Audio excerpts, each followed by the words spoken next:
In this particular tutorial, we're going to go over how to 3D model the Titan 1M.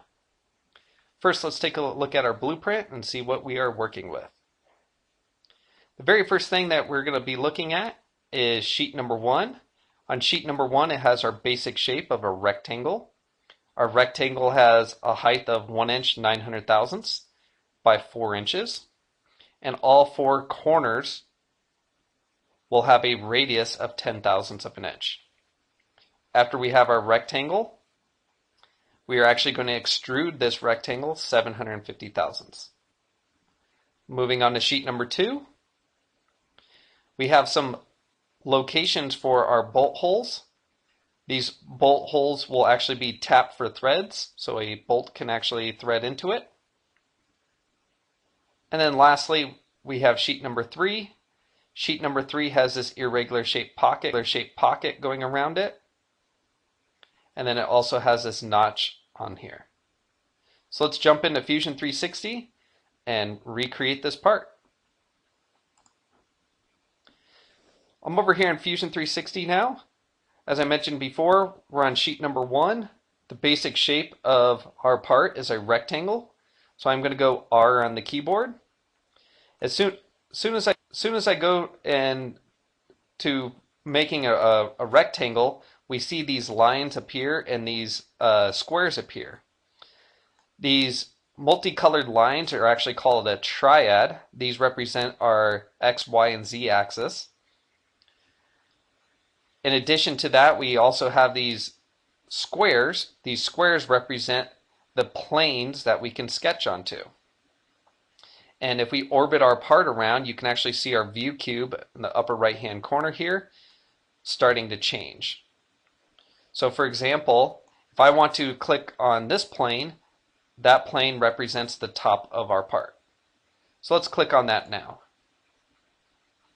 Notice how our view cube has changed. It reads that that is the top, and that's excellent because we're going to be creating most of our drawings off the top of our part. This icon right here in the center, this is our origin, or sometimes it's called a datum location. We're going to be snapping our part to that location there, and that will help kind of align all of our parts and kind of anchor it to our workspace here. So we're going to left click and drag our mouse out, and we are going to type in our dimensions of 1 inch 900 thousandths, and then hit tab on the keyboard, and that will jump us into our other measurement of 4 inches, and then enter on the keyboard. Once we have our rectangle, we're going to right click, press and pull. We're going to click on this area here, and we're going to extrude this 750 thousandths, which is also 3/4 of an inch. And very quickly we went from a sketch into a solid body. Very last thing on sheet number 1 is we're going to put a little corner radius on all 4 edges. Because we're dealing with a solid body now, we're going to go to Modify and down to Fillet. And we're going to click on all 4 corners here.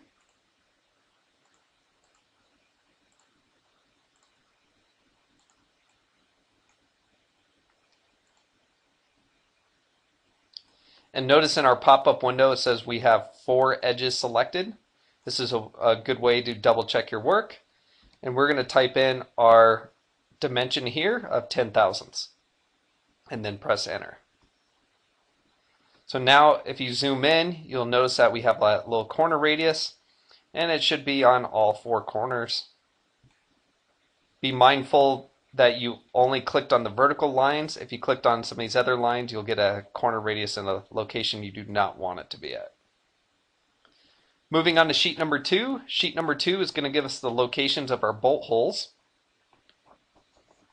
What I like about Fusion 360 and a lot of 3D modeling software is you can actually start stacking and layering sketches on top of your parts. And you can have multiple sketches on there for organizational purposes. So what we're going to be doing is we're going to be creating a new sketch on the top of the part here. And this sketch here will just be for our bolt holes. We're going to go up to Create and down to Create Sketch. This time we're going to be clicking on the top of the part. Please be very mindful. Do not click on these planes over here because that will actually place your points in a location that you do not want them to be. What's very common is students will actually click on this top plane again, and then their points will be on the bottom of the part. So we're going to be clicking on the top of the part, and we're going to go back to create, and this time we're going to go down to point. We're going to click on the part, kind of in the areas in which we see our bolt holes. The bolt hole locations do not need to be perfect because we are going to add some constraints and some dimensions to it to make them perfect. Notice all I have right now is those 7 points. Now, according to our drawing, this point and this point have a relationship to them. They are perfectly vertical, and we see this on the drawing with the designation of 2x and our dimension. Same thing with this point and this point. These 2 points share a relationship and they are perfectly horizontal. This point and this point also share a relationship and it's vertical. And these 2 points here in the upper region of our part are also horizontal. The way that we're going to add these constraints in is we're going to go to our toolbar and go down to horizontal and vertical constraints. We're going to start with this side here, and we're going to left click on point number 1 and point number 2, and it added these zipper icons in here. That zipper icon is our vertical constraint. So if you grab one of your points and you move it around, you'll notice that that other point will always reside perfectly underneath it. We're going to add in the remaining balance of our constraints. These 2 over here are perfectly vertical. These 2 here are horizontal to each other. These are horizontal. And lastly, these are horizontal. So as I showed before, regardless of where you move these points, that other point is going to remain attached to it. I am a very big believer in adding our constraints in before you start adding our dimensions in. The number one reason for parts falling out of tolerance is human error, and by adding in these constraints, this will limit how much human error we apply to our part. Now that we have our constraints in place, we're going to add in our dimensions. We're going to go D on the keyboard, and what you need to do is you'll need to zoom in to our origin here, and notice as soon as we radius this corner, Fusion 360 is now giving us 3 other locations that we can snap our measurements to.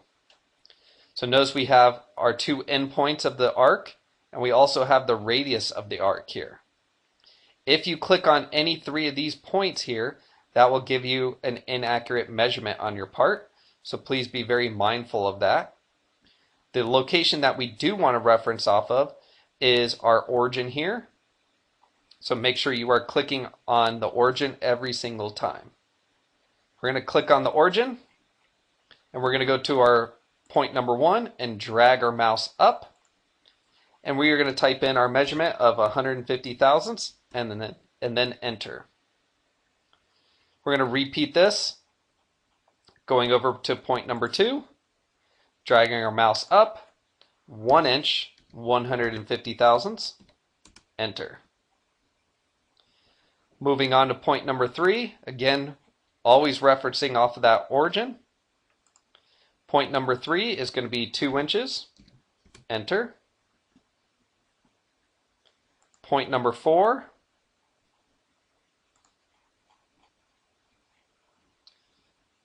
is going to be 2 inches, 850 thousandths. And then lastly, point number 5. Point number 5 is going to be 3 inches, 850 thousandths. Notice right now how my dimension and extension lines are kind of protruding up. This is a good opportunity to kind of come in. You can click on your dimension lines and drag them around and make it very easy for you to read. You want to be able to read your measurements at a glance, and you don't want your measurements all jumbled up on top of each other there. We're going to add in the remaining balance of our dimensions. So D on the keyboard, and we're going to go back to our datum and to our point number 1 again, and type in 150 thousandths. Notice one thing is as soon as we entered in that dimension, this point turned black whereas all these other points are still white in color. The other thing I want you to notice is this point has changed to black. Black is indicating that these points are fully defined. So remember that we said at the beginning that this point and this point are perfectly horizontal to each other, so this point is sharing that measurement from point number 1 here. We're going to start dimensioning our other points.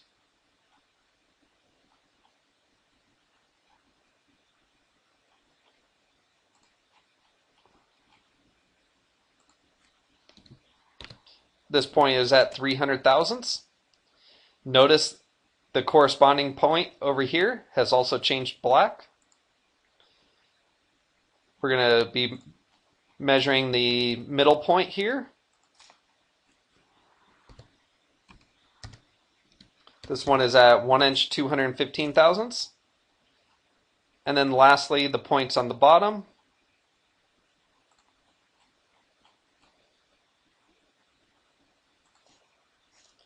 And these are going to be at 1 inch 750 thousandths.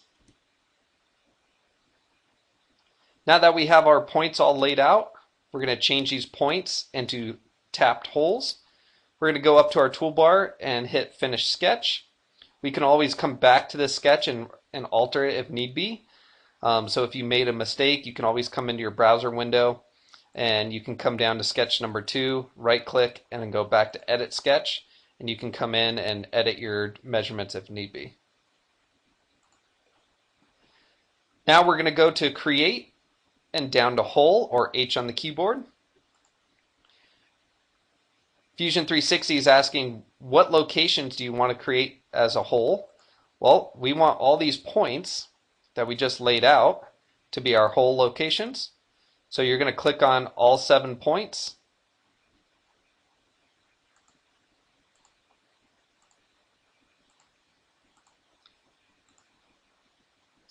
And then we're going to come over to our pop-up window and we're going to fill some things out.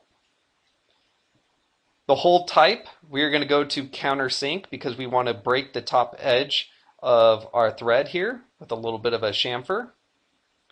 Underneath, we're going to click the icon for tapped because these are going to have some threads in it. Our thread offset is going to be full, so we want the entire hole to have some threads in it. And underneath, it's asking, is this a flat bottomed hole or is it going to have a drill point to it? It is going to have a drill point. And underneath those pictograms here, we have this image of what our hole is going to look like. So imagine if we were to take this part after we make it and we did a cutaway view of it. This is what the actual hole is going to look like.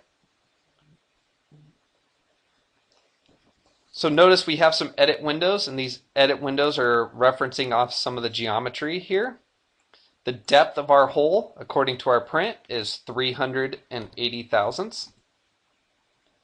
The chamfer diameter is going to be 205 thousandths.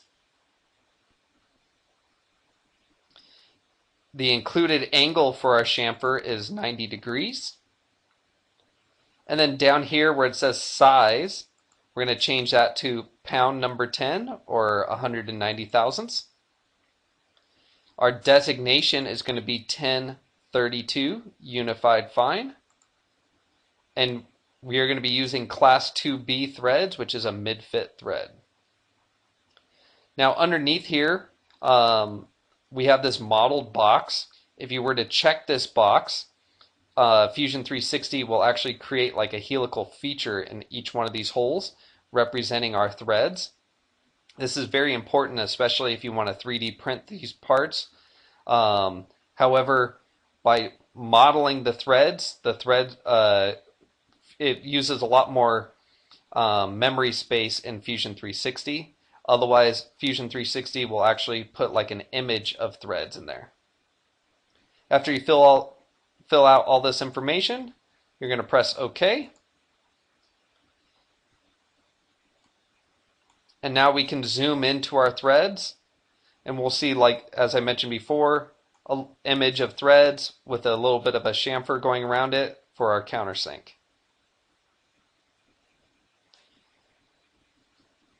We are now done with sheet number 2. We're moving on to sheet number 3. Sheet number 3 has this irregular shaped pocket on it. And very first thing that we're going to do is we're going to create a new sketch. As I mentioned before, we can layer our sketches on top of the part. We're going to go to Create and down to Sketch. Again, we're clicking on the top of the part. Do not click in these planes over here. So just click on top of the part. What we're going to do is we're going to do an offset from the outside perimeter of our part.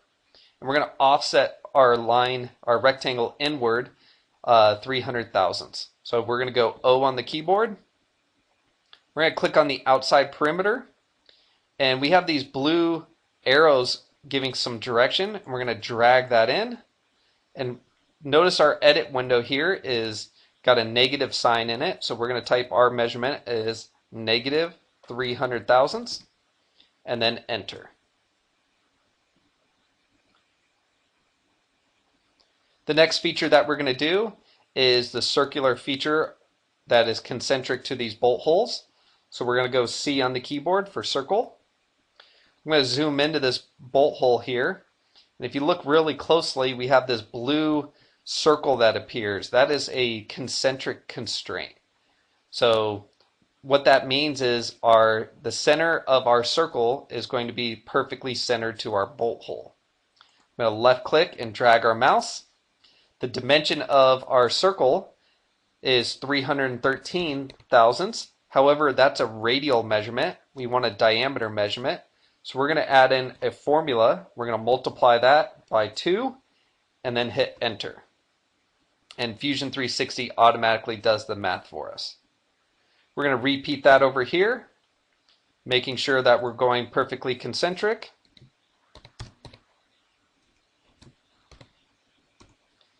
Just like that. Next circle that we're going to look at is the one that is concentric to this bolt hole. This one has a radius of 188 thousandths, so C on the keyboard. We're going to go concentric here. 188 times 2 gives us our diameter. Underneath this circle, we have another circle down in this region. This one has a radius of 195 thousandths. So I'm going to type my measurement in down here, just like that. Now this particular circle has a constraint to it. The center of it is perfectly vertical to this circle. So we're going to add that constraint in. So we're adding a vertical constraint. In addition to having a vertical constraint, it also has a dimension driving its height. So we're going to go D on the keyboard, referencing off the center here, and then back to our datum location. And we're going to drag that measurement over to the left. And this dimension is 1 inch, 650 thousandths. And notice that that circle has snapped into place. Next thing that we've got is we have some lines that are going to be protruding off these circles here. And these lines are going to be at an exact 45-degree angle. There's two different ways that we can actually lay out these lines. There's kind of a harder way, and then Fusion 360 has some shortcuts using some mouse gestures. So I'm going to show you how to do both. So let's start with the harder way.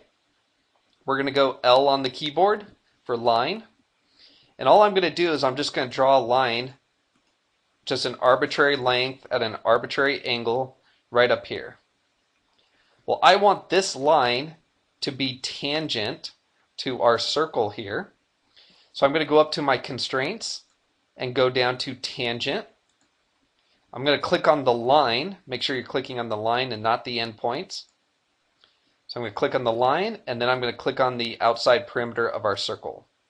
And notice how the line has snapped to the outside perimeter of our circle. So regardless of where I position this line, it's always going to reside on the outside of it. Now that I have that, I want my endpoints to terminate on the circle, and I want this endpoint to terminate on our rectangle. I'm going to go back to constraints, and I'm going to go down to coincident. I'm going to click on the endpoint and then the circle, and notice how it has snapped to the circle. I'm going to repeat this, the endpoint to our rectangle, and it snaps it to the rectangle.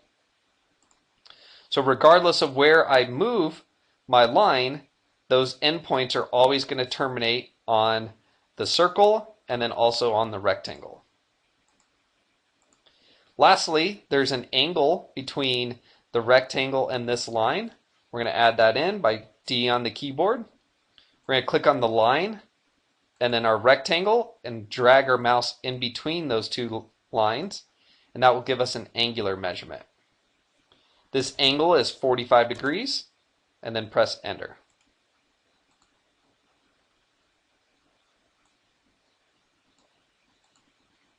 So that's kind of the hard way to do it. As I mentioned before, Fusion 360 has the ability to use some mouse gestures as kind of shortcuts. We're going to do the remaining balance of the 3 lines using this shortcut, and you'll see how much faster it is. This time we're going to go L on the keyboard. I want my line to come off of this circle and terminate onto the line. So the shortcut is we're going to start on the opposite side of the circle. I'm going to left click and hold down that left click. This time I'm going to drag my mouse up and over the circle. And if you look closely, Fusion 360 has already added a tangent constraint and a coincident constraint for that line to that circle. And we're going to continue to drag our mouse, and we're going to release that mouse click on the rectangle.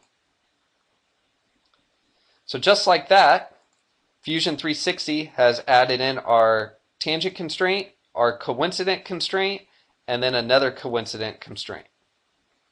We're going to repeat that process for the other 3 lines. So same thing, we're going to drag up and over to the outside of the part, up and over to the outside of the part. So much faster using the shortcut, but you need to know how the constraints are working first so you can understand the shortcut. Next thing that we're going to do is we're going to go back in and add our dimensions. This time we're going to click on this line, the rectangle, and we're going to drag in between. Now I want to make these measurements a driven measurement. What that means is imagine you're making this part for a customer, and a customer wants to come in and make a revision. Well, you can come in and alter one measurement and all the measurements will kind of automatically update. To do this, if you click on the original measurement, Fusion 360 will actually enter in a variable for you. And after you press enter, that variable will update to whatever this measurement is reading. We're going to repeat that on all 3 measurements.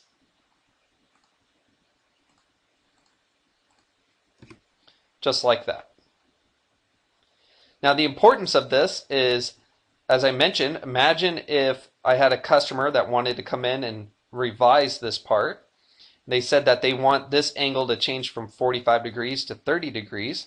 I can double click on this, change it to 30, and all 4 lines will actually alter themselves to 30 degrees. So let's reset this back to 45 degrees, just like that. Now that we have our geometry in place, we're going to press and pull. So we're going to right click, press and pull. The area in which we're going to press and pull is this big blue area here. Then we're going to zoom in. We have this kind of a triangle shape here, the two portions of our circle, and these little sawtooth pieces right here. Make sure you get those. The depth of our pocket and our notch is going to be minus, because we're going down into the part, 500 thousandths, and then enter. Notice when you orbit your part, we actually have this irregular shaped pocket now, and we have our notch in the front of our part. The next thing that we're going to add in is, according to our print, is we have some corner radiuses in here that are going to take away these sharp corners. We're going to add those in, going to modify and down to fillet. We're going to click on the vertical edges that make up those corners. And what I like to do is kind of orbit the part around, make sure you get all of those. You should have 12 in total here.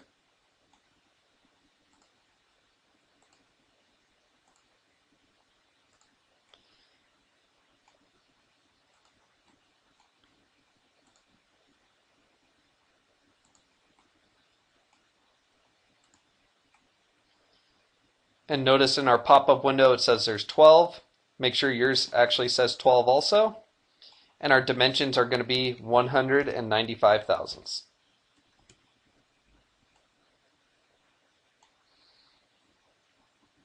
Notice that kind of smoothed out those hard edges there. The very last thing that we're going to do to finish up this part, imagine we just made this part and the edge transition from the top to the front of our part, this line here is going to be very, very sharp. Same thing with the lines on the outside of the part, and the lines going into our pocket, and the line down here, and then also the bottom. All those edges are going to be extremely sharp, so we're going to break these edges to 10 thousandths of an inch. And we can actually see that in the notes area of our blueprint. We're going to go to modify and down to chamfer. We're going to click on this edge profile that makes up the innermost portion of our pocket. We're going to click on the outside portion of our part. We're going to click on this ledge here, and then we're going to orbit the part around and click on the very bottom edge, and we're going to type in 10 thousandths as our measurement and then enter. And notice if you zoom in here, you'll actually see that will put a 45-degree angle all the way around your part, and it will cut that sharp edge off. And we've got one here, and then lastly,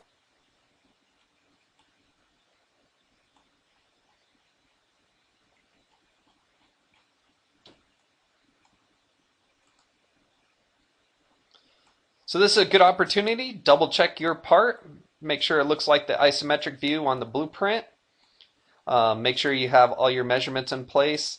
This is a good time to just double check everything and make sure everything meets the blueprint. This concludes the tutorial on how to design the Titan